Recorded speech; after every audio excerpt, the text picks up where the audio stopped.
A bolsa Main foi idealizada para ser usada em academia, principalmente para quem faz hidroginástica ou natação. Porém, nada impede que ela tenha outros usos, porque é uma bolsa muito versátil e com um tamanho super bom. Eu considero essa bolsa com um tamanho compacto porque existem bolsas e até malas para levar em academia que são bem maiores. Esse tamanho foi pensado para atender às necessidades da minha mãe, que faz hidroginástica, e ela não gosta de levar muitas coisas para academia. Ela é bem prática. Então, uma das características dessa bolsa é que ela é toda impermeável por dentro. Aqui por fora, ela é feita com tecido, porém, aqui na lateral e na parte do fundo, ela é feita com sintético, que é um material impermeável.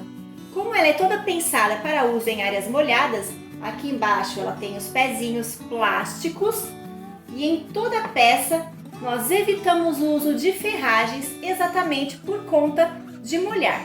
Aqui na frente ela tem um bolso que é bem prático para acesso rápido e o fechamento é com velcro. Nesse bolso pode ser colocado o celular, a chave do carro, um documento, ou seja, objetos que nós não queremos que entrem em contato com as coisas molhadas de dentro da bolsa. O fechamento da bolsa é com zíper e ela tem uma abertura bastante ampla. Aqui na parte de dentro nós temos um bolso amplo, livre, e esse bolso substitui a nécessaire para colocar aqui pente, frasquinhos de shampoo, condicionador, um creme de cabelo, para quem realmente quer levar o essencial naqueles frasquinhos pequenos. O espaço aqui por dentro é bastante amplo, cabe a toalha de banho, um chinelinho, e você ainda vai aprender como aula bônus um saquinho impermeável para colocar o maiô e a touca depois do uso.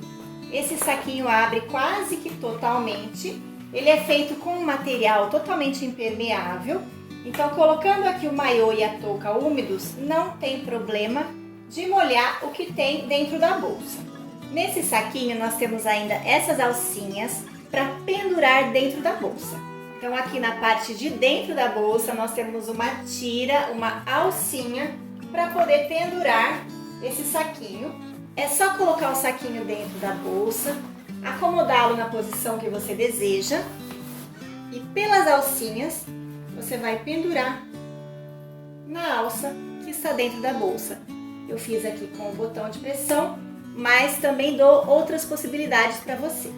Com o saquinho preso lá dentro, tudo fica bem seguro e não corre o risco de molhar.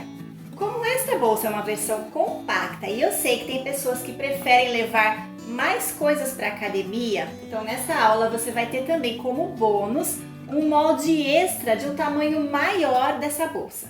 Assim você pode atender a necessidade daquelas que são mais práticas e levam pouca coisa e aquelas que preferem levar tudo que tem direito. Então vem comigo fazer essa peça.